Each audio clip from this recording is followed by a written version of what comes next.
खैर मकदम है आप सभी का ईटीवी उर्दू के इस prime time debate show big bulletin में आपके साथ मैं हूं समीर अब्बास। कश्मीर में बिगड़ते हालात पर तवज्जो देने की गुजारिश के साथ Delhi I chief minister Mehbooba Mufti का दबाव रंग लाया है। आज पीएम नरेंद्र मोदी ने भी कश्मीर पर अपनी चुप्पी तोड़ी और वहां के नौजवानों से कश्मीर को एक बार फिर जन्नत बनाने की इमोशनल अपील की। पीएम ने कहा कि कुछ गुमराह लोग घाटी को नुकसान पहुंचा रहे हैं। जिन लड़कों के हाथ में किताबें और लैपटॉप होने चाहिए उनमें पत्थर देखकर बेहद गम होता है। यह बात समझनी होगी कि जो आजादी हिंदुस्तान को है वो कश्मीर को भी है।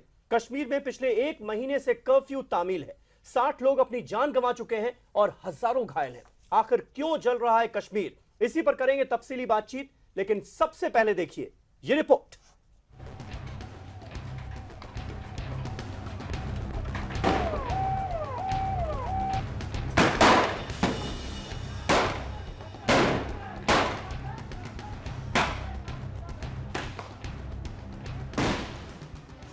एक महीने के तशद्दुद के बाद नरेंद्र मोदी को याद आया कश्मीर।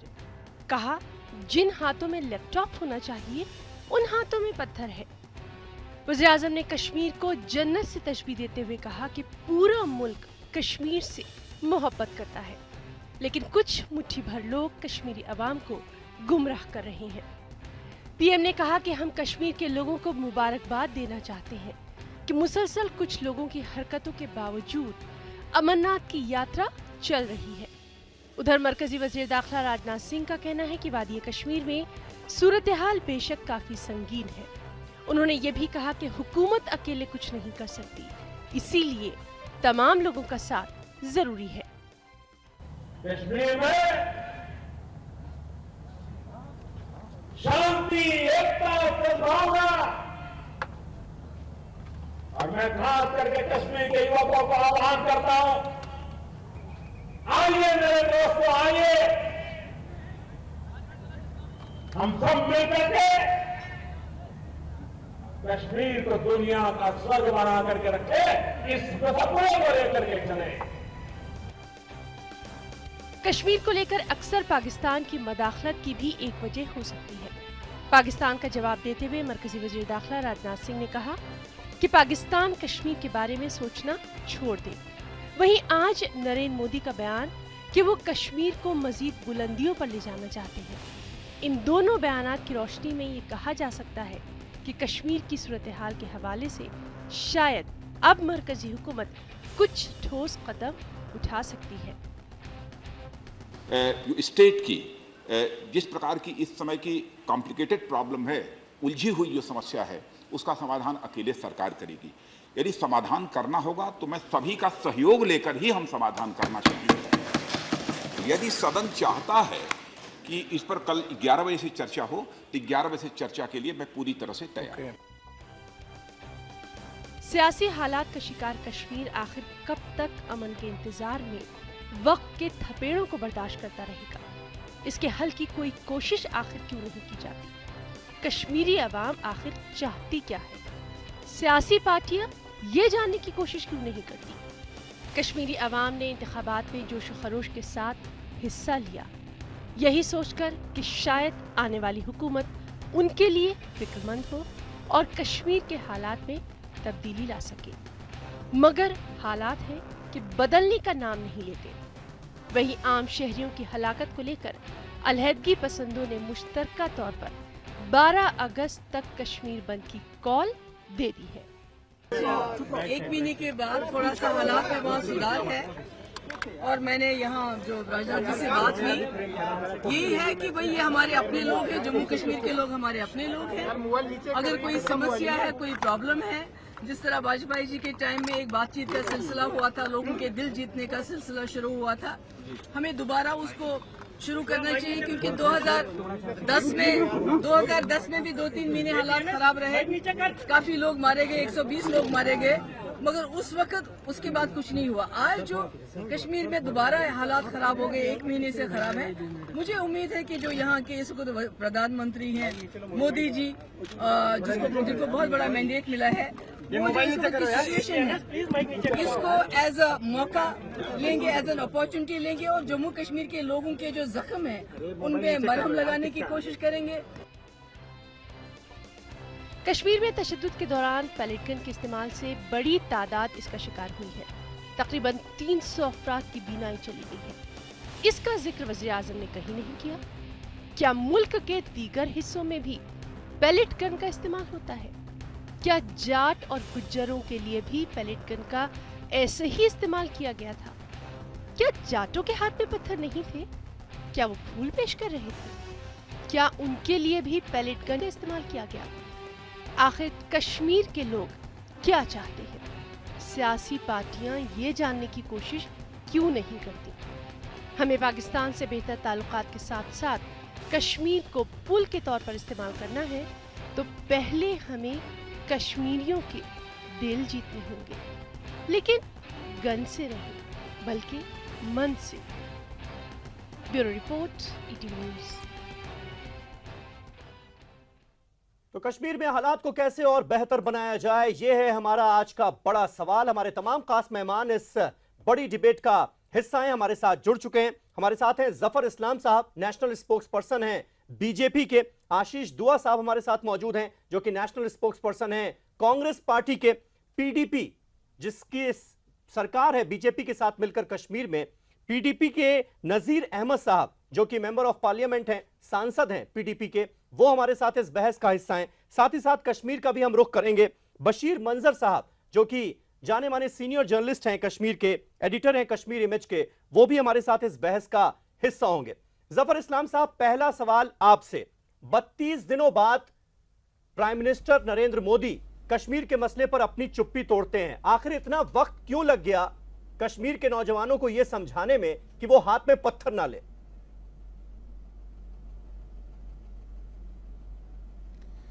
देखिए समीर अब्बास साहब, ये 32 दिन और 20 दिन ये मसला नहीं है। मसला ये है कि ये प्रोसेस कंटिन्यूस चालू है, ये प्रोसेस चल रहा है। हमारे जो होम मिनिस्टर है वो खुद से विजिट करके गए। जब ये प्रॉब्लम शुरू हुआ था प्रधानमंत्री बाहर थे, वो कंटिन्यूसली टच में रहे होम मिनिस्टर के साथ, सारे मिनिस्टर के साथ उन्होंने बात की। जो भी और दीगर पार्टियां जो है पार्लियामेंट में, सबसे बात की इस बारे मसले को सुलझाने के लिए। तो ऐसा नहीं है, लेकिन प्राइम मिनिस्टर साहब ने आज पैगाम दिया कश्मीरी नौजवानों को कि देखो भाई, पत्थर हाथ में जो लोग गुमराह करके पत्थर हाथ में दे रहे हैं, सब देख रहे हैं ना, पूरी दुनिया देख रही है। अब तक इन 32 दिनों का जिक्र मैंने इसलिए किया है क्योंकि फायरिंग के इन 32 दिनों में 1000 इंसिडेंट हुए, 8000 लोग घायल हुए, 60 लोगों की जान चली गई इन 32 दिनों में। क्योंकि पूरा ऑपोजिशन आपसे यह सवाल पूछ रहा है कि प्राइम मिनिस्टर अब तक चुप क्यों थे? देखिए दो चीजें हैं। देखिए समीर अब्बास साहब, इंपॉर्टेंट बात यह है यहाँ पर कि आज प्रधानमंत्री ने पैगाम दिया है कश्मीरी नौजवानों को। जहां तक जो कश्मीर का मसला है, उस मसले पर प्रधानमंत्री बिल्कुल हर दिन गौर फिक्र कर रहे हैं, उनकी पूरी काबीना कर रही है।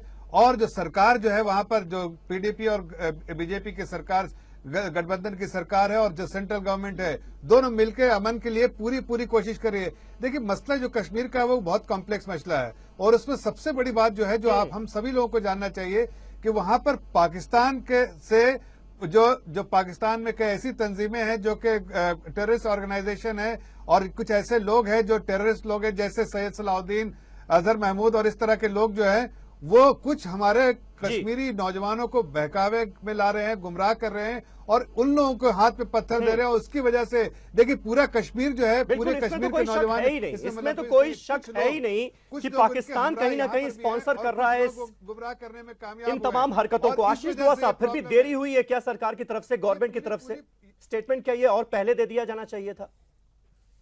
देखिए पूरा मसला अब पूरे देश के सामने है, इसको हम थोड़ा सा समझने की कोशिश करेंगे कि ये कैसे हुआ। जी 32 दिन के बाद आज पूरी एजेंसियां होने के बावजूद, प्रधानमंत्री के पास, देश की सरकार के पास, इनकी अपनी सरकार स्टेट में होने के बावजूद, होम मिनिस्टर का विजिट होने के बावजूद, पार्लियामेंट में कई बार मसला उठने के बावजूद, 32 दिन के बाद प्रधानमंत्री जी को आज मालूम हुआ कि कश्मीर जल रहा है, कश्मीर में जलजले का माहौल है, कश्मीर में माहौल खराब है। तो पहली बात तो ये समझना चाहिए कि ये जो सेंट्रल गवर्नमेंट ने इतनी डिले किया, ये दिखाता है कि ये बहुत सीरियस नहीं है इस मसले के मामले में। इनको ये लगा कि ये लॉ एंड ऑर्डर प्रॉब्लम है, जो कि लॉ एंड ऑर्डर प्रॉब्लम नहीं है। ये आप पैलेट्स की इंजरीज आप देखेंगे, होम मिनिस्टर ने जाके बोला कि पैलेट गन यूज नहीं होंगी, आज भी वहां पैलेट गन्स यूज हो रही हैं। तो कैसे कश्मीर के लोग इनके ऊपर विश्वास करेंगे? दूसरी बात, जहां तक जो इंजरीज हुई उसके बाद डॉक्टर्स की टीम ले जाने के बजाय रोज हम सुनते आ रहे हैं कि आर्म फोर्सेस को रीइंफोर्स किया जा रहा है, उनकी और खेप भेजी जा रही है। तो एक मरहम लगाने की बजाय कश्मीर के अवाम को हम किस तरह का मैसेज दे रहे हैं? और इतना डिले करने के बाद ना पैकेज आपने दिया, आज तक क्लियर किया फ्लड रिलीफ पैकेज, डॉक्टर्स की टीम भेजी नहीं, आप पैलेट गन्स का इस्तेमाल बंद किया नहीं आपने, आप मरहम लगाने के बजाय और आर्म फोर्सेस भेज रहे हैं। तो ये जो पूरा मैसेज गया, और उसके बाद महबूबा मुफ्ती मैं आऊंगा, जफर भाई आऊंगा आपके पास। मुख्यमंत्री को खुद दिल्ली आना पड़ा ये समझाने के लिए कि हालात बहुत खराब हैं, हमारे हाथ से निकले जा रहे हैं और हम आपके साथ सरकार में हैं, ये समझाने के बाद आज प्रधानमंत्री जी को ये बिल्कुल। पीडीपी से नजीर अहमद साहब हमारे साथ मौजूद हैं, एमपी हैं पीडीपी के। नजीर अहमद साहब, आपसे जानना चाहूंगा, आखिर ये नौबत क्यों आती है कि चीफ मिनिस्टर को दिल्ली आकर गुहार लगानी पड़ती है, सेंट्रल गवर्नमेंट से अपील करनी पड़ती है कि हालात संभालिए? आपकी सरकार है वहां पर बीजेपी के साथ मिलकर, आपकी सरकार की बातों पर कश्मीर के लोग यकीन करने के लिए क्यों नहीं तैयार हो रहे? क्यों नहीं उनमें वो भरोसा जग पा रहा है? क्यों नहीं कश्मीर शांत हो रहा है? देखिए, जम्मू कश्मीर जो इशू है, जम्मू कश्मीर स्टेट जो है ये सुपर सेंसिटिव स्टेट है। जम्मू कश्मीर जो स्टेट हमारी देश की है वो बाकी जो हमारी स्टेट्स है वो इससे अलग हैं। जम्मू कश्मीर जो मसला है वो पॉलिटिकल इशू है, जो पहले से आफ्टर 47 जम्मू कश्मीर की रियासत का जो मसला है, बुनियादी मसला, वो पॉलिटिकल मसला है। जब तक हम पॉलिटिकल इसको एड्रेस नहीं करेंगे, आप देख लीजिए 2008 में कितने लोग मारे गए, आप देख लीजिए 2010 में कितने लोग मारे गए, और ये पैलेट गन जो इंट्रोड्यूस हुआ ये उस वक्त की सरकार ने कर दिया 2010 में।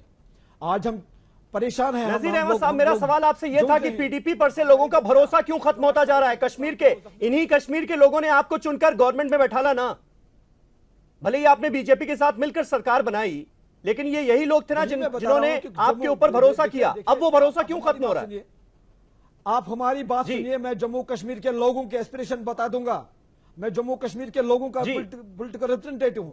मैं आपको मेन जो ग्राउंड पर जो हालात है वो बता रहा हूं कि हमें बार बार क्यों बंदूक इस्तेमाल करने पड़ते हैं। हम ये बता देंगे कि हम जम्मू कश्मीर के लोग 47 से 87 के बाद क्यों मर रहे हैं, हमारी बच्चियां क्यों विधवा हो रही हैं, हमारे यतीमों के जुड़ क्यों हो रहे हैं, हमारी बहनें जो 40 साल 30 साल की बेटियां हैं वो क्यों विधवा हो रही है। हम ये बताना चाहते हैं सारे देश को, हमारे देश को कंसेस होना चाहिए मिल बैठ के, चाहे अपोजिशन हो चाहे सरकार हो, कि जम्मू कश्मीर में जो मामला है, जो पॉलिटिकल इशू है, उस पॉलिटिकल इशू को जब तक एड्रेस नहीं करेंगे हम लोग तो बढ़ते रहेंगे। अब कभी अमल चाहते हैं नहीं तो किस तरह से एड्रेस किया जाए, किस तरह से एड्रेस किया जाए? नजीर साहब, जिस तरह से आपकी पार्टी एड्रेस कर रही है वैसे एड्रेस करें हम क्या?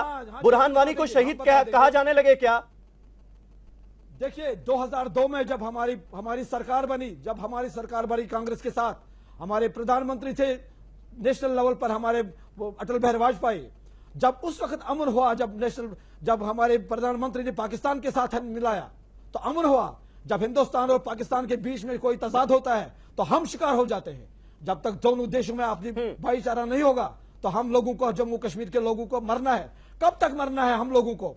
हमारी बहनों को कब तक विधवा होना है? हम पूरी तरह जब तक उसको पॉलिटिकल नजर से नहीं देखेंगे। आज प्रधानमंत्री के हम बहुत ही शुक्रगुजार हैं कि आज उन्होंने जो इनिशिएटिव लिया है, आज जो उन्होंने कहा है कश्मीरी लोगों को कि हाँ सारा देश आपके पीछे है, अब जम्मू कश्मीर के बच्चे हमारे बच्चे हैं। आज एक मैसेज गई है, आप देखिए आगे वाले कल में अच्छे तो आज ये मैसेज गया है। अब प्रधानमंत्री की, प्राइम मिनिस्टर की इस गुजारिश के बाद हालात बेहतर होंगे, आप ये मानते हैं?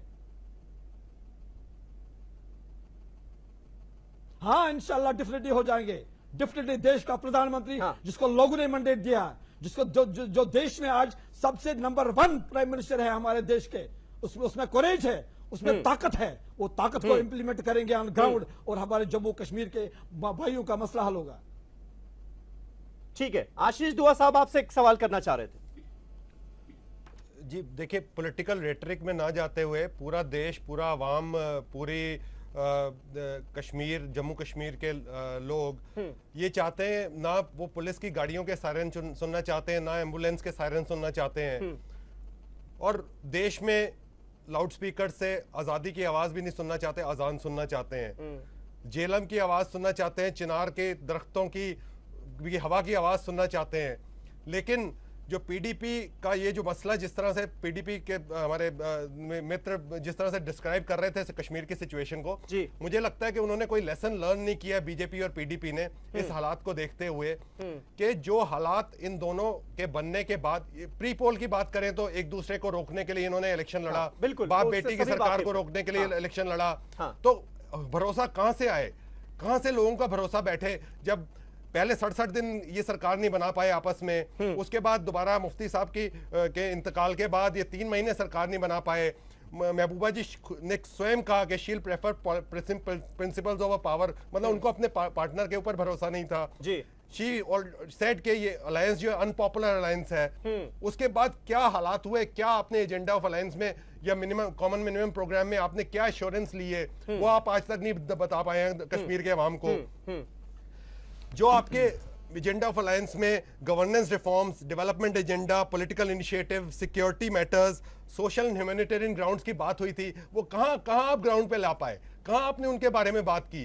आप एक फ्लड रिलीफ का पैकेज तो सेंटर से रिलीज नहीं करा पाए, और उसके बाद जो इन हालात में आप असेस नहीं कर पाए कि क्या सिचुएशन है। आशीष जी, मैंने सुन ली। बशीर मंजर साहब हमारे साथ मौजूद हैं, सीनियर जर्नलिस्ट हैं, कश्मीर से हमारे साथ फोन लाइन पर मौजूद हैं। बशीर मंजर साहब, दुआ साहब जिन बातों का जिक्र कर रहे हैं, क्या ये एक बड़ा रीजन है, क्या ये वो तमाम वजह हैं जिसकी वजह से कश्मीर की आवाम भरोसा नहीं कर पा रही है उसी सरकार पर जिसको उसने चुनकर भेजा है? देखिए, जब भी हम कश्मीर की बात करें, जम्मू कश्मीर की बात करें, तो हमें इसकी हिस्ट्री में जाना होगा। Jammu Kashmir has a different history 47 से लेके आज तक।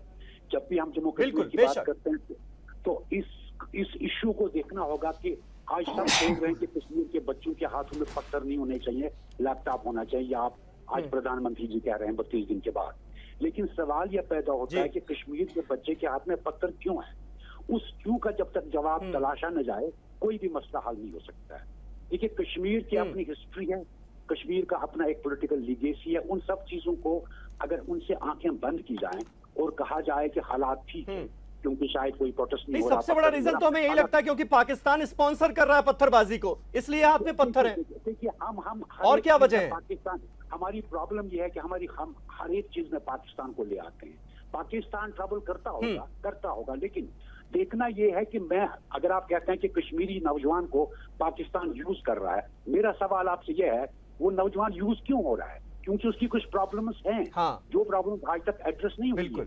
210 में आपकी एजुकेशन हुई, 120 लोग मारे गए, पार्लियामेंट्री डेलीगेशन आया, आपने अपॉइंट किया इनको 3 लोगों को, दिलीप पटगांव का, राधा कुमार और अंसारी जी को, कहा कि कश्मीरी लोगों से मिलके होम मिनिस्ट्री अपॉइंट करती है उनको, कश्मीरी लोगों से मिलिए, उनकी बातें सुनिए, उनसे पूछिए वो क्या चाहते हैं। ये इंटरलोकेटर्स अपनी रिपोर्ट तैयार करते हैं सबसे मिलके, वो रिपोर्ट होम मिनिस्ट्री को वापस देते हैं। 210 में ये बात होती है, 216 तक उस रिपोर्ट पे कोई काम नहीं हुआ, तो कश्मीरी क्यों भरोसा करें? इसलिए भरोसा करें जब आप अपनी ही बनाई हुई कमेटी के प्रपोजल्स पे अमल नहीं करते हैं, उसको नहीं देखते हैं, तो कश्मीरी क्यों भरोसा करें? सीधा सा सवाल है ये। ठीक है जफर इस्लाम साहब, ये सवाल एक छोटे से ब्रेक के बाद आपसे पूछूंगा कि क्या नाइंसाफी का सिलसिला अभी भी जारी है क्या? क्योंकि कश्मीर के जर्नलिस्ट से जब बात कीजिए, जब पीडीपी के किसी नुमाइंदे से बात कीजिए, तो वो इस बात का जिक्र जरूर करते हैं। ये सवाल आपसे पूछूंगा। एक छोटा सा ब्रेक ले रहे हैं, लगातार हमारी बहस जारी है इस बड़े मुद्दे पर।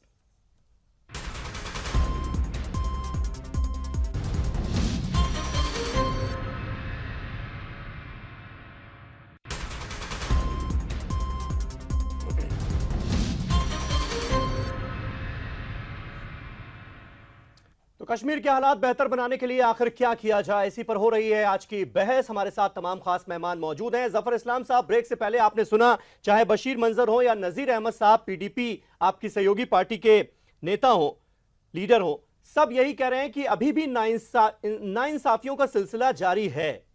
इसको कैसे खत्म करेंगे आप? और क्या आप भी ये बात मानते हैं कि नाइंसाफियां अभी भी हो रही हैं कश्मीर के नौजवानों के साथ? देखिए, देखिए समीर अब्बास साहब, ये टाइम जो है, ये वक्त जो है नहीं है आरोप और प्रति आरोप का, लेकिन जो कांग्रेस के जो स्पोक्स पर्सन है वो कह रहे थे, लेकिन उन्हें याद रहना चाहिए 2010 में उनकी और नेशनल कॉन्फ्रेंस की गवर्नमेंट थी और किस तरह के हालात रहे थे। हमारी सरकार ने जो वहां पर हालात को बिल्कुल काबू में करने की हर तरह की कोशिश की है और हालात नॉर्मल होते हुए जा रहे हैं, लेकिन जहां तक मसला है वहां के कश्मीरी नौजवान का, आपको लगता है कि पूरे सारे कश्मीरी नौजवान के साथ प्रॉब्लम ऐसा नहीं है। कुछ लोग हैं, पिछले 32 दिनों में 7 लोग जान गंवा चुके हैं अपनी। समीर अब्बास साहब,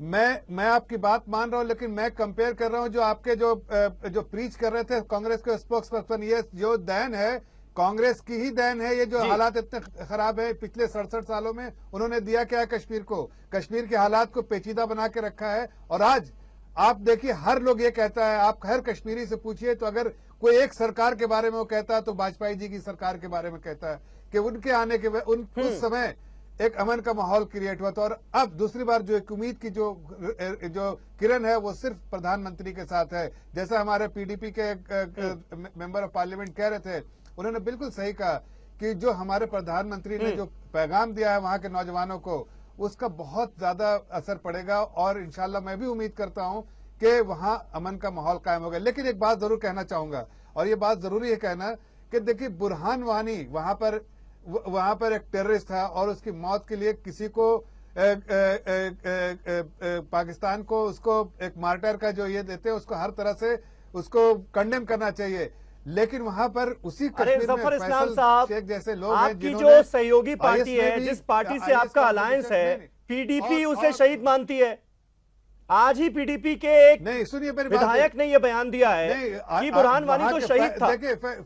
सुनिए एक मिनट, मैं इस पर जवाब लूंगा अभी। नजीर अहमद साहब हमारे साथ हैं, उसी पर आ रहा था मैं। मेरी बात सुनिए, वहां के नहीं, मैं सुन नहीं, मैं एक मिनट आपको पूरी बात खत्म कर दूं। देखिए वहां के कश्मीरी नौजवान जो है वो मजबूर, कुछ नौजवान जो है उसमें आपने चीफ मिनिस्टर का स्टेटमेंट सुना था कि नहीं, कि जो लोग कश्मीरी नौजवान आप रोड पर दिखते हैं वो सब लोग इसमें इन्वॉल्व नहीं है, उनको मजबूरी कर आगे बढ़ा के जो एक्चुअली जो टेररिस्ट ऑर्गेनाइजेशन लिंक्ड हैं, पाकिस्तान स्पॉन्सर्ड लोग हैं, वो उनको आगे बढ़ा के पीछे भाग जाते हैं। ये आपने चीफ मिनिस्टर का जिन्हें जो अपील की थी लोगों से, तो आपने सुना था कि नहीं? ये साफ साफ जाहिर होता है, साफ साफ जाहिर होता है कि वहां पर कुछ लोग, और इसका देखिए अगर आईना देखना है तो देखिए पाकिस्तान ने ब्लैक डे मनाने का कोशिश की, फेल हो गया, इसलिए कि पाकिस्तान की आवाम समझ चुकी है कि ये सारा नाटक जो है वो वहां के जो हुक्मरान करते हैं वो सिर्फ अपने आप को रेलेवेंट बनाने के लिए कश्मीर का इशू उठाते हैं। उसी तरह हमारे प्रधानमंत्री ने अपील की, बहुत पैशनेट अपील की है हमारे नौजवानों से कश्मीर के, कि आप समझो वो पाकिस्तान जो कर रहा है वो अपने मफाद के लिए कर रहा है, वो अपने आप को रेलेवेंट बनाने के लिए, लेकिन आपके मफाद में कुछ भी नहीं। आपके मफाद में ये है पत्थर छोड़ो, हाथ पे कंप्यूटर लो और इंटीग्रेट होके भारत के साथ इंटीग्रेट होके एक कामयाबी की ओर बढ़ो। ठीक है। नजीर अहमद साहब हमारे साथ मौजूद हैं और जिस सवाल को आपने उठाया जफर इस्लाम साहब, बुरहान वानी का सवाल, उसका जवाब मुझे लगता है नजीर अहमद साहब को देना चाहिए। नजीर अहमद साहब, पाकिस्तान तो पाकिस्तान है, हर कोई जानता है उसकी फितरत क्या है, लेकिन पीडीपी को ऐसी नौबत क्यों आती है कि बुरहान वानी जैसा टेररिस्ट जब मारा जाता है कश्मीर में तो उसे शहीद का दर्जा, उसे शहादत का दर्जा देने की कोशिश की जाती है आपकी पार्टी की तरफ से, जो पार्टी वहां सरकार में है? देखिए हमारी जो सरकार चलती है जम्मू कश्मीर में, हमारी सरकार का ये पूरा है कि जम्मू कश्मीर के जो भी लोग, चाहे छोटा हो चाहे बड़ा हो, वो अपने रास्ते से भटक न जाए, क्योंकि हम एक सेकुलर जमहूरी मुल्क में रहते हैं। हम इस मुल्क को जमहूरी तौर पर आगे ले जाना चाहते हैं। नौजवानों के साथ क्यों खड़े हो जाते हैं? कश्मीर में ही नहीं, मुल्क के बहुत से रियासतों में ऐसे लोग हैं। देखिए किसी की अपनी व्यू होगी। देखिए हम जो चाहते हैं कि जम्मू कश्मीर का कोई भी लड़का, कोई भी नागरिक जो हमारे देश का हिस्सा है, इस डेमोक्रेटिक कंट्री का, हम चाहते हैं कि कश्मीर में कुछ नहीं होना चाहिए। जैसे 87 से पहले हम नहीं ग्लेम बैन डालना चाहते हैं किसी आदमी पर। आपने देखा होगा कि 1987 का इलेक्शन जो दान लिया, उससे पहले भी यहां सरकारें चलती थी। 1987 में जब वहां इलेक्शन हुआ, उस इलेक्शन में वहां के वोट पर छापा डाला गया और उस वोट नहीं नजीर अहमद साहब घुमाइए नहीं प्लीज, निकल गए। मेरे सवाल का जवाब दीजिए। जफर इस्लाम साहब बुलेट को जिस कॉन्फिडेंस के साथ कह रहे हैं कि बुरहान वानी एक टेररिस्ट था, उसका अंजाम जो हुआ वही होना चाहिए था, वो बात आप कह सकते हैं क्या? बोलता हूं मैं, जो देखिए जो कोई भी लड़का आने वाला होगा जम्मू कश्मीर का, देखिए जम्मू कश्मीर का कोई भी लड़का, चाहे आज कोई है कल कोई है, हम नहीं चाहते हैं कि कोई इंसान इसमें इन्वॉल्व हो जाए बंदूक के। अगर उसका मेन नजीर अहमद साहब, मेरा सवाल आपसे ये है, बुरहान वानी आपकी नजर में टेररिस्ट था या नहीं था? देखिए वहां जम्मू कश्मीर में पिछले 25 साल से चल रहा है जो गन फाइट चल रही है। नहीं जफर भाई, मुझे सवाल पूछने दीजिए, ये सवाल बहुत अहम है। देखिए मैं बता रहा हूँ। नहीं मैं आपको जवाब देता हूँ उसका, आप मुझसे मैं जवाब देता हूँ। देखिए पाकिस्तान की सरजमीन पे जाके जो इसको शहादत का दर्जा दे रहे हैं, वहां पर हमारे होम मिनिस्टर ने जाके इसकी बात फिर से वाज़ेह कर दी, वो एक टेररिस्ट था। नजीर अहमद साहब घुमाइए नहीं, आप मेरे सवाल का सीधा जवाब दीजिए। बहुत सीधा सवाल मैंने आपसे पूछा है। होम मिनिस्टर राजनाथ सिंह ने क्या कहा वहां पर पाकिस्तान में जाकर, ये हम सबको पता है। उनका स्टैंड भी हमको पता है, बीजेपी का स्टैंड भी हमको पता है, पूरे देश का स्टैंड हमको पता है। लेकिन आपकी पार्टी के स्टैंड में जानना चाहता हूं, आपकी ऐसी क्या मजबूरी है कि आप बुरहान वानी जैसे शख्स को टेररिस्ट नहीं मानने के लिए तैयार हैं? समीर अब्बास साहब, आप ये बात देखिए, एक मिनट समीर अब्बास साहब, मैं आपको रोकना चाहूंगा। ये कहना कि वो बीजेपी का स्टैंड मालूम है उसके बारे में, ये गलत है। सारे देश में हर पार्टियां जानती हैं कि वो एक टेररिस्ट था, चाहे वो कोई पार्टी हो। इस तरह के बयानात से जो आप बिल्कुल कॉन्फ्लिक्ट क्रिएट कर रहे हैं। हर पार्टी, हर हिंदुस्तान की पार्टी बिल्कुल उसको एक टेररिस्ट की तरह मानती है। इसमें ये कॉन्ट्रडिक्शन कॉन्फ्लिक्ट क्यों क्रिएट कर रहे हैं? ये कॉन्फ्लिक्ट करने की जफर इस्लाम साहब नहीं तो जफर इस्लाम साहब, मैं पीडीपी के स्टैंड की बात कर रहा हूं। पीडीपी के किसी भी लीडर ने अभी तक खुलकर इस बात को एक्सेप्ट नहीं किया कि बुरहान वानी एक टेररिस्ट था, उसके साथ जो कुछ हुआ वो बिल्कुल सही हुआ, किसी ने नहीं कहा। आप खुद देख रहे हैं, आपके सामने बैठे हुए हैं आपके सहयोगी पार्टी के बड़े नेता नजीर अहमद साहब, वो भी मानने के लिए तैयार नहीं है। सुनिए, उन्होंने बहुत सही जवाब दिया। देखिए समीर अब्बास साहब उन्होंने बहुत सही जवाब दिया। उन्होंने कहा मैं नहीं चाहता हूं कि जम्मू कश्मीर का कोई भी नौजवान किसी। जफर इस्लाम साहब, आपसे जब सवाल पूछूंगा तो आप जवाब दीजिएगा। नजीर अहमद साहब को बोलने दीजिए ना। नजीर अहमद साहब से ये सवाल है, आप क्यों जवाब दे रहे हैं? नजीर अहमद साहब आप जवाब दीजिए, क्योंकि हम यहाँ पर ये देखते हैं। मैं फिर से अपना सवाल दोहरा देता हूँ। मैं सवाल आपसे जो बात कर रहा हूँ, आप जम्मू कश्मीर को और आग लगाना चाहते हैं। शहादत का दर्जा देता है, आपकी पार्टी के लीडर्स भी बुरहान वानी को शहादत का दर्जा देते हैं। हम जो डिस्कशन कर रहे हैं, देखिए समीर साहब, जो हम जम्मू कश्मीर के लोग कह रहे हैं, हम जम्मू कश्मीर को पीस की तरफ ले जा रहे हैं। इसका मतलब है कि आपको आग में धकेल रहे हैं। हम जो चैनल है, जो नेशनल चैनल है, आप गलत समझ रहे हैं। हम भी यही चाहते हैं, बताना चाहे, हम भी यही चाहते हैं। हो जाएगा। फिर ऐसे में दहशतगर्दी का सपोर्ट कैसे हो सकता है कि मैं जम्मू कश्मीर के लोगों को अपनाऊंगा? जम्मू कश्मीर के लोग हमारे नागरिक हैं। आप कहेंगे नहीं, वो नहीं मानता है। हम जो बात कहते हैं, हम तो कॉन्शियसली कहते हैं कि हम चाहते हैं कि जम्मू कश्मीर का कोई भी बच्चा बंदूक लेकर नहीं फिरना चाहिए। जैसे प्रधानमंत्री ने कहा, हर एक हम भी यही चाहते हैं जनाब। फिर बंदूक लेकर जो उतरता है उसका समर्थन क्यों करते हैं, उनका सपोर्ट क्यों करते हैं? दुआ साहब, आप कुछ इसमें ऐड करना चाहेंगे? आपको क्या स्टैंड समझ में आया नजीर अहमद साहब का अब तक? देखिए डाइकोटोमी इन दोनों पार्टनर्स की तो एकदम सबसे पहले क्लियर हो रही है। और जहां तक इन्होंने जफर इस्लाम साहब ने 2008, 2009, 2010 के एजिटेशन इसके साथ कंपेयर करने की कोशिश की, तो मुझे ये लगता है कि या तो इनको कश्मीर के हालात पूरे मालूम नहीं है, नहीं, और उन्होंने ये भी कहा कि कांग्रेस की जो गवर्नमेंट थी उसकी देन है आज के हालात। दोनों सिचुएशन कंपेयर है। मुझे लगता है कि पहले इनको थोड़ा सा कश्मीर समझना चाहिए, हमारे उसके बाद इस तरह की बात करनी चाहिए। हमारी बेटियां यतीम हो रही हैं, सरकार ने हम उनकी तरफ ध्यान देना चाहते हैं। आज हमारी सरहद पार को क्रेडिट दिया था कि हमारे जो इलेक्शन हुए हैं, क्रेडिट उनको सरहद पार दिया था, तो वो उसके ऊपर भी बीजेपी ने क्या कहा वो भी जरा बता दें। 2008 की सिचुएशन अमरनाथ आंखें खराब हो गई, मैं बता दूंगा उसकी तरफ दान पीडीपी ने किस तरह का रोल प्ले किया था जम्मू और वैली में, किस तरह से आपको मैंने पूरा मौका दिया बोलने का। दोनों एरियाज को पूरे स्टेट को डिवाइड कर दिया आपने। आपको मालूम है पीएमओ में जो आपके मंत्री हैं उस टाइम अमरनाथ संघर्ष यात्रा के स्पोक्स पर्सन होते थे, किस तरह के बयान दिए उन्होंने, किस तरह की बातें की।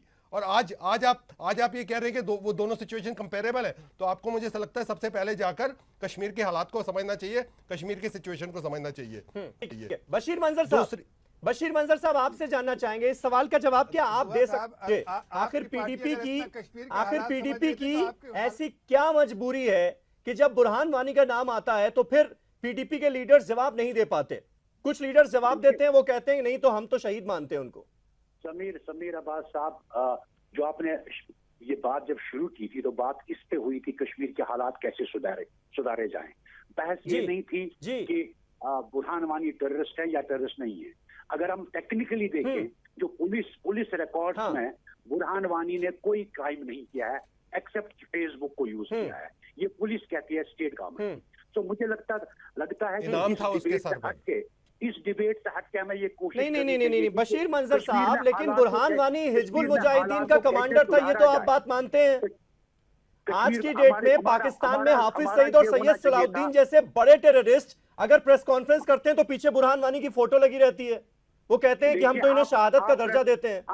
कल को आप कोई तो आप ये मानने के लिए तैयार हैं कि नहीं कि वो टेररिस्ट था, क्योंकि वो हाफिज सईद और सैयद सलाउद्दीन जैसों की बात मान रहा था और लोगों से गुजारिश भी कर रहा था, कश्मीर की आवाम को ये गुजारिश भी कर रहा था कि वो हिजबुल मुजाहिदीन ज्वाइन कर लें, फिर भी आप टेररिस्ट नहीं मानते उसको? जब आपने बात शुरू की तो आपने कश्मीर के हालात की बात की थी, बुरहान की वानी की नहीं। हम हालात, अरे जनाब, कश्मीर के हालात जुड़े हुए हैं इससे। हालात ये हैं कि आपके 60 के करीब लोग मर गए हैं। हालात ये हैं कि हजारों लोग हॉस्पिटल्स में हैं। हालात ये हैं कि आप पेल्ट गन यूज कर रहे हैं, जो पेल्ट गन आपने जाट एजुकेशन में यूज नहीं किया, गुजरात में पटेल एजुकेशन में यूज नहीं किया, वो पेल्ट गन कश्मीर में यूज हो रहा है। ये चीजें देखने के काबिल है कि कश्मीरियों के साथ इस तरीके हमें स्पेशल स्टेटस दिया है इंडियन कॉन्स्टिट्यूशन ने, आर्टिकल 370। क्या वो स्पेशल स्टेटस का मतलब लेकिन इस आधार पर मैंने आपकी बात मान ली। मैं एक पल के लिए आपकी बात मान लेता हूं कि कश्मीर के लोगों के साथ, आवाम के साथ नाइंसाफी हो रही है, जिस बात का जिक्र आप और पीडीपी के आपके जो लीडर हैं वो बार बार कर रहे हैं। अगर ये बात मान भी ली जाए तो क्या दहशतगर्दी को किसी भी लिहाज से जायज ठहराया जा सकता है? क्या किसी लिहाज से भी दहशतगर्दी को किसी लिहाज से जायज करार नहीं दिया जा सकता है। हाँ, तो फिर बुरहान वानी के सपोर्ट में इतने लोग क्यों उतर जाते हैं? देखिए, ये बुरहान वानी की बात नहीं है, ये मैं पहले भी अर्ज किया था। आप बुरहान वानी और नो बुरहान वानी नहीं, इसकी अभी जो ताजा एजिटेशन हो रहे हैं, जो ताजा पत्थरबाजी हो रही है, वो तो तभी से शुरू हुई ना जब बुरहान वानी मारा गया। हाँ, जो एंगर था वो एंगर एक ट्रिगर चाहता था। आपको अंडरस्टैंड करना पड़ेगा कि एंगर था, कश्मीरी यूथ में बहुत गुस्सा था, उस गुस्से को ट्रिगर चाहिए था। ट्रिगर बुरहान वानी की मौत की शक्ल में मिल गया। और आज जो सड़क पे लड़का है, आप डेवलपमेंट की बात करें, प्रोग्रेस की बात करें, वो लड़का डेवलपमेंट और प्रोग्रेस की बात नहीं कर रहा है। वो लड़का जो सड़क पे है वो कश्मीर रिजोल्यूशन की बात कर रहा है, कि मसला कश्मीर के पॉलिटिकल रिजोल्यूशन की बात कर रहा है। जब आप मसला कश्मीर के पॉलिटिकल रिजोल्यूशन की बात करते हैं तो आप नकार ही नहीं सकते हैं कि इसकी 3 पार्टियां हैं। हिंदुस्तान पार्टी है, कश्मीर के लोग पार्टी और पाकिस्तान पार्टी, और ये आपकी पार्लियामेंट मानती है। चलो अगर आपकी पार्लियामेंट को ही ले लें, वो कहते हैं कि पीओके पर पाकिस्तान ने गलत कब्जा कर रखा है, तो उसका मतलब आपकी भी पार्लियामेंट है साहब। बशीर मंजर साहब, ये आपकी भी पार्लियामेंट है। आपकी पार्लियामेंट इस लिहाज से कह रहे हैं, इस लहजे में कह रहे हैं, ये आपकी भी पार्लियामेंट है, आपकी भी संसद है, आपका भी देश है। नजीर अहमद साहब, मुझे इस सवाल का जवाब दीजिएगा। नजीर अहमद साहब, मुझे इस सवाल का जवाब दीजिएगा। आज प्राइम मिनिस्टर ने इतनी बड़ी बड़ी बातें कही, उन्होंने बहुत अच्छी बातें कही कि वो चाहते हैं कि लैपटॉप और किताबें हो कश्मीर के नौजवानों के हाथ में, पत्थर ना हो, बंदूक ना हो। ये बातें क्यों नहीं समझ में आती? बुरहान वानी जैसा शख्स AK-47 लेकर खड़ा हो जाता है, फेसबुक पर अपने वीडियो अपलोड करता है, तो उसके समर्थन में ज्यादा लोग खड़े हो जाते हैं। ये बात कैसे मैं हजम कर लूं? देखिए समीर साहब, बशीर मंजर साहब ने आपको डिटेल में बता दिया जो एंगर है जम्मू कश्मीर के लोगों में। 2008 में यहां से इंटरलोकेटर भेज दिए, ये डेलीगेशन भेज दिया गया। 2010 में फिर प्रॉब्लम हो गई, फिर 2008 और 2010 की बात ना कीजिए, आज की बात कीजिए, आज के जो हालात हैं उस पर बात कीजिए। ये बता रहा हूं, आज जो वहां 2008 और 2010 में आपने क्या, आपकी पार्टी ने क्या रोल प्ले किया था, ये भी बताएं साथ में। आज जो एंगर था लोगों में वो ऑन ग्राउंड आ गया। इसीलिए प्राइम मिनिस्टर साहब ने, हमारे प्राइम मिनिस्टर ऑफ इंडिया ने लोगों से अपील की, लोगों को बता दिया कि जम्मू कश्मीर का एक एक बच्चा देश का बच्चा है। हम जब डिबेट करते हैं, हम एंगर को इसमें कोई शक है ही नहीं, और लोगों के एस्पिरेशन देखना चाहते हैं कि कश्मीर के लोगों में अगर यतीम बच्चे हैं हजारों के तादाद में, लाखों की तादाद में, यतीम नौजवान है, यतीम बहनें हैं, यतीम बच्चा हैं, उनको कैसे हम रिहेबिलिटेट करेंगे। आज ये मसला नहीं है कि वो 25 साल से वहां गन फाइट चल रही है, वहां लोग मर गए। हम चाहते हैं हमारा स्टैंड जो है कि पॉलिटिकल रेजोल्यूशन होना चाहिए। हमारे प्रधानमंत्री ने जो कहा था 2002 में कि हम इंसानियत, जमहूरियत और कश्मीरियत के नाम पर कश्मीर को हल कर सकते हैं। जब वाजपेयी के दौर में वाजपेयी साहब उस अजीम लीडर के सामने जब कोई झगड़ा नहीं था, हम चाहते हैं उसकी पॉलिसी को इम्प्लीमेंटेशन किया जाए। हमारी कुछ लीडर, कुछ हमारे सहयोगी जो वहां बैठे हैं, उन्होंने कहा कि आप क्यों नहीं हुआ जब पीडीपी और बीजेपी की सरकार है। आप देख लीजिए 1 साल से हमारी कोalition चल रही है, ये नारसपुर और सवतपुर का है, लेकिन आप देख लीजिए कि मुफ्ती साहब बीमार हो गए, 3 महीने वहां गुजर गए, फिर 3 महीने उसकी डेथ के बाद फिर इलेक्शन हुआ। वो सबको पता है। नजीर अहमद साहब एक छोटा सा ब्रेक ले रहा हूं, लेकिन आज जिस तरह से महबूबा मुफ्ती की मुलाकात हुई प्राइम मिनिस्टर नरेंद्र मोदी से, और जिस तरह पहले उनकी मुलाकात हुई राजनाथ सिंह साहब से, कहीं ना कहीं पीडीपी ये बताने की कोशिश कर रही है कि भाई अलगाववादी जो हैं, जो सेपरेटिस्ट हैं, उनसे भी आपको मिलकर चलना होगा, उनकी बात भी आपको सुननी पड़ेगी। जबकि बीजेपी का स्टैंड तो बहुत क्लियर है कि अलगाववादियों की कुछ नहीं सुननी है। इस पर भी मैं जवाब लूंगा। जफर इस्लाम साहब हमारे साथ बने हुए हैं। एक छोटा सा ब्रेक ले रहा हूं और उसके बाद इस बहस को आगे बढ़ाएंगे। एक छोटा सा वक्फा।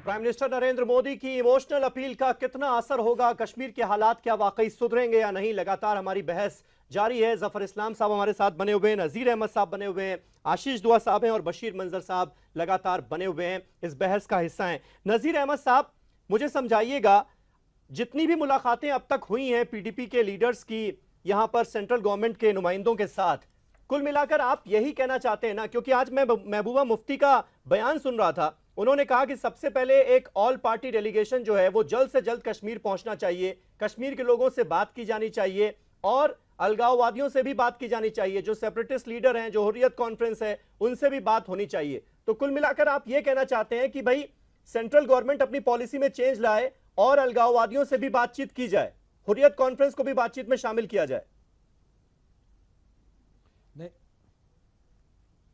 सबीर साहब, हमारा जो एजेंडा ऑफ अलायंस है बीजेपी के साथ, मैं आपको पढ़ के सुनाऊं जी। The earlier NDA government led by Shri Atal Bihari Vajpayee had initiated a dialogue process with all political groups, including the Hurriyat Conference, in the spirit of इंसानियत, कश्मीर। अभी तो प्राइम मिनिस्टर नरेंद्र मोदी, आप अटल बिहारी वाजपेयी का जिक्र क्यों करने लगते हैं बार-बार? हमें नजीर अहमद साहब, वक्त हमारे पास बहुत कम है, मेरे सवाल का जवाब दीजिए। ये एजेंडा ऑफ अलायंस है बीजेपी और बीजेपी का।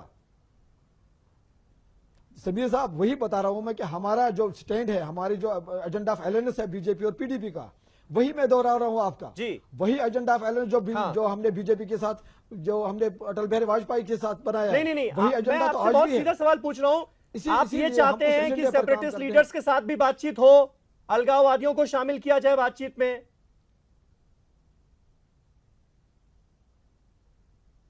देखिए, जो भी जम्मू कश्मीर का स्टेक होल्डर है, इसमें अगर पाकिस्तान भी हो, उसके साथ बात होनी चाहिए।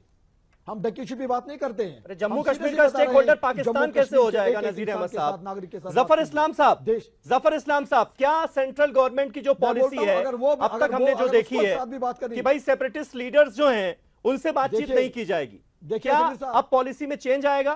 बात करने के लिए आप तैयार होंगे? जंग याद है आपको? जंग याद है समीर साहब, आपको कारगिल जंग याद होगा? कारगिल साहब, मैं मुख्तसर में जवाब दूंगा और आप गौर से सुने हमारा जवाब। देखिए जी, हम जो भी वहाँ के लोग हैं, जो भी आपको ये चीजें पता होनी चाहिए, उनको कॉन्स्टिट्यूशनल फ्रेमवर्क में बात करने में कोई हद नहीं, लेकिन ताकि हमारे मुल्क में with in the constitutional framework किसी को भी एंगेज करके जो अमन और पीस की बात करता है उससे करना चाहिए। कोई हर स्टेट गवर्नमेंट, इलेक्टेड गवर्नमेंट है, लोगों के ग्रीवांसेस हो सकते, लोगों के ग्रीवांसेस हो सकते हैं और लोग अपने ग्रीवांसेस, डेमोक्रेसी है, डेमोक्रेटिक प्रोसेस है, इलेक्टेड गवर्नमेंट है, उनको अपने ग्रीवांसेस सुना सकते हैं और उनको एंगेज किया जा सकता है with in the constitutional framework. लेकिन ऐसे लोग जो मुल्क के प्रति वफादार नहीं हो, ऐसे लोग जो दूसरे पड़ोसी मुल्क जो कि हमारे दुश्मन मुल्क है उसके इशारों पे मुल्क के साथ गद्दारी करते हों, ऐसे लोग जो मुल्क के फायदे के लिए नहीं बल्कि पड़ोसी मुल्क और हमारे दुश्मन मुल्क के फायदे के लिए और मफाद के लिए काम करते हों, ऐसे लोग नहीं तो पीडीपी तो आपकी सहयोगी पार्टी तो आपको यही सलाह दे रही है तो बेहतर कि कश्मीर में हालात अगर बेहतर करने हैं तो आपको अलगाववादियों से भी बात करनी होगी। मेरी पूरी बात सुन ली, मेरी बात पूरी सुने। लेकिन ये इन पूरे चीज के हालात का मुआयना सरकार लेती है और सरकार इस बारे में जो है टिप्पणी करेगी। जब कल 11 बजे से शुरू होगा डिबेट तो सरकार इस पे बात करेगी। लेकिन मुझे आज इस पे किसी से बात किया, हमने क्या किसी से बात किया? तो इस बारे में आज बात करने का क्या फायदा? कोई मकसद ही नहीं बात करने का। मैंने कहा कॉन्स्टिट्यूशनल फ्रेमवर्क में एंगेज करते हैं वहां के लोकल्स को, ठीक है, लेकिन मुल्क के मफाद वाले के लिए। लेकिन जो हमारे मुल्क के मफाद के बारे में नहीं बात करता उससे क्या एंगेज करना है? आशीष दुआ साहब, क्या इसको आप कहेंगे पीडीपी कह रही है बात करना चाहिए सेपरेटिस्ट लीडर से अगर हालात सामान्य करने हैं? जफर इस्लाम साहब कह रहे हैं भाई किसी हालत में बातचीत नहीं होनी चाहिए, जो लोग देश के गद्दार हैं वो गद्दार हैं। मुझे तो लगता है हालात नॉर्मल करने के लिए सबसे पहले तो इन दोनों पार्टनर्स को अपने हालात नॉर्मल करने चाहिए। आज बीजेपी यूनिट का इनके स्पोक्सपर्सन का आज जो बयान आया था कि agitation has to be dealt with heavy hand, more force has to be used in that. प्रधानमंत्री जी इधर से कुछ और बोल रहे हैं, इनका जम्मू बीजेपी यूनिट कुछ और बोल रहा है। आपस में जो इनकी जो बैठ के ये बातचीत नहीं की है इन्होंने, इनके हेल्थ मिनिस्टर बली भगत वो हॉस्पिटल्स में नहीं गए श्रीनगर में जो इंजर्ड थे उनको देखने के लिए। पीडीपी के अपने सीआरपीएफ के डीजी का भी आज बयान आया, उन्होंने कहा कि हमारे पास तो दो ही ऑप्शन है, आप कह रहे हैं वहां डॉक्टर नहीं भेजा, सेंट्रल गवर्नमेंट ने कितने डॉक्टर को भेजा, आपको इसके बारे में इत्तला ही नहीं है। में नहीं गई, साउथ कश्मीर जो इनका स्ट्रॉन्ग होल्ड है वहां नहीं जा सके, वहां नहीं गए लोगों के बीच में। तो ये जो लोगों के बीच में नहीं गए, they have failed the people. लोगों का जो भरोसा इस अलायंस के ऊपर जो नहीं है, मुझे लगता है कि सबसे पहले उस भरोसे को लाने के लिए इनको आपस में पहले बातचीत करके सुलह करनी चाहिए, फैसला करना चाहिए कि ये हमारा एजेंडा होगा, ये हमारा आगे रोड मैप है, ये प्लान है। और जो कमियां रही हैं, जो पैकेज की कमी है, जो PM special scholarship, even prime minister special scholarship है जो 15-16 महीने से अपना दम तोड़ रही है, वो नहीं स्टूडेंट्स के लिए रिलीज की है इन्होंने कश्मीर के लिए। वेटनरी डॉक्टर्स की वैकेंसीज है 2445 में से खाली 600 भरी हुई है। मुझे लगता है गवर्नेंस के ऊपर ध्यान देकर अपने आपस की प्रॉब्लम्स को सॉल्व करके आवाम के बीच में जाना चाहिए, लोगों के उस पर मरहम लगानी चाहिए। बहुत छोटे में जवाब दीजिएगा जफर भाई, आप ही का जवाब दे to rectify the situation. Zafar भाई बहुत छोटे में। देखिए, हमारी सरकार की पूरी कोशिश है कि वहां हालात जितने जल्दी पीसफुल हो जाए, अमन का माहौल हो, उसके लिए जो भी कोशिश करें। लेकिन जैसा हमारे होम मिनिस्टर ने आज पार्लियामेंट में कहा, ये कॉम्प्लेक्स सिचुएशन में वहां के हालात सुधारने के लिए हमारे सारे पॉलिटिकल पार्टी सबके सपोर्ट से, सबके गाइडेंस से वहां एक अमन का पैगाम लेके की कोशिश की जा रही है। और सब जिसकी भी जो गाइडेंस है, पार्लियामेंट में कल डिबेट है, सबके नजरिए को देख के जो बेहतर से बेहतर सोल्यूशन वहां के लिए निकाला जा सकता है वो निकाला जाएगा।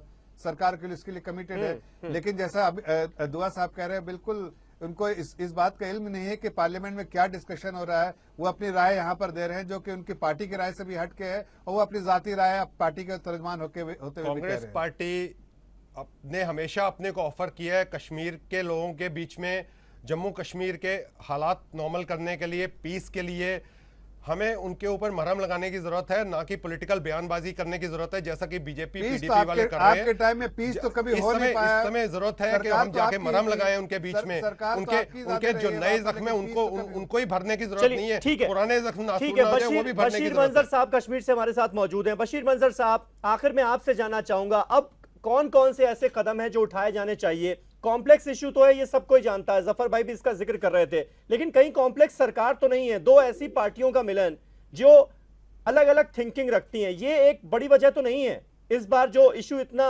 बड़ा बन गया? बशीर मंजर साहब जी देखिए, बहुत सारे कॉन्ट्राडिक्शंस आ रहे हैं दोनों पार्टीज में, पीडीपी और बीजेपी को लेके। होम मिनिस्टर यहाँ आते हैं और कहते हैं कि पैलेट गनों का इस्तेमाल नहीं होना चाहिए।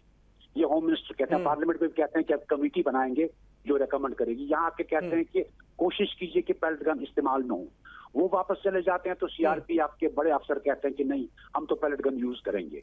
दूसरी बात, अगर पीडीपी यहाँ से बात, कल भी चीफ मिनिस्टर दिल्ली में थी तो उन्होंने दिल्ली में जाके ये बयान दिया कि गवर्नमेंट ऑफ इंडिया को तमाम स्टेक होल्डर्स के साथ बात करनी चाहिए और वाजपेयी पैटर्न पर पाकिस्तान के साथ भी कम्युनिकेशन खोलना चाहिए। अगर दूसरी तरफ बीजेपी कहती है कि नहीं, हम किसी से बात करेंगे ही, जो यहाँ बाकी स्टेक होल्डर्स है, हुर्रियत कॉन्फ्रेंस को लेके, दूसरों को लेके, उनके साथ बात करेंगे, तो एक तजाद बन जाता है दोनों पार्टियों के बीच कि एक पार्टी एक डायरेक्शन में जा रही है, दूसरी पार्टी दूसरी डायरेक्शन में जा रही है। जब हालात सुधारने की तो आपके हिसाब से यही होना चाहिए कि हमें उन सेपरेटिस्ट लीडर्स से भी बात करनी चाहिए जो कहीं ना कहीं दहशतगर्दी को बढ़ावा दे रहे हैं, चाहे उनसे बात करनी चाहिए। बढ़ावा दे रहे हैं या नहीं दे रहे हैं, आपके हर एक प्राइम मिनिस्टर ने उनके साथ बात की है। आपके जब एलके आडवाणी होम मिनिस्टर, उनने उनसे साथ बात की है, मनमोहन सिंह प्राइम मिनिस्टर, उनने उनके साथ बात की है, नरसिम्हा राव ने टॉक्स ऑफर की थी, देवी गौड़ा ने बात की थी। तो ये कोई नई बात नहीं है कि आप उन हुर्रियत वालों से बात करेंगे जो आप कहते हैं कि दहशतगर्द को बढ़ावा दे रहे हैं। वो स्टेक होल्डर्स हैं, उनके साथ आपको बात करनी ही करनी होगी और पाकिस्तान के साथ। बिल्कुल, ये बड़ी बात आपने कही कि स्टेक होल्डर्स वो हैं। जफर इस्लाम साहब, बहुत छोटे में अगर इसका जवाब आप दे पाए, वो स्टेक होल्डर्स हैं, उनको आप नकार नहीं सकते, आपको बात करनी पड़ेगी अगर हालात आपको बेहतर बनाने हैं।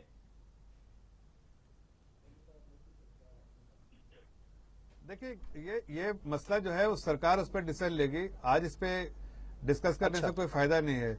कल डिबेट है पार्लियामेंट में। चलिए ठीक, जो जैसा मैंने पहले कहा, हमारे होम मिनिस्टर ने बहुत साफ लफ्जों में कहा कि वहां के सोल्यूशन के लिए सारे पार्टियों से को गाइडेंस में, कॉन्फिडेंस में लिया जाएगा और उनसे डिस्कस किया जाएगा, पार्लियामेंट में डिबेट होगा और जो बेहतर से बेहतर। चलिए ठीक है जफर इस्लाम साहब, आप कहते हैं हम कल तक का इंतजार कर लेते हैं। कल जो डिबेट होगी पार्लियामेंट में उस पर हमारी नजर होगी और इस सवाल का जवाब मिलता है या नहीं हम देख लेंगे वहीं पर, और हो सकता है हम दोबारा इस मसले पर बातचीत करें। फिलहाल आप सभी का बहुत बहुत शुक्रिया। हमारी उम्मीद यही है, हम चाहते यही हैं कि कश्मीर के नौजवानों के हाथों में वाकई लैपटॉप हो, किताबें हो, बंदूक ना हो, पत्थर ना हो। बस मंशा सिर्फ और सिर्फ यही है। हालात कब बेहतर होंगे इस पर सबकी निगाहें टिकी हुई हैं कश्मीर की, क्योंकि कश्मीर भारत का अभिन्न अंग है और हमेशा था और हमेशा रहेगा।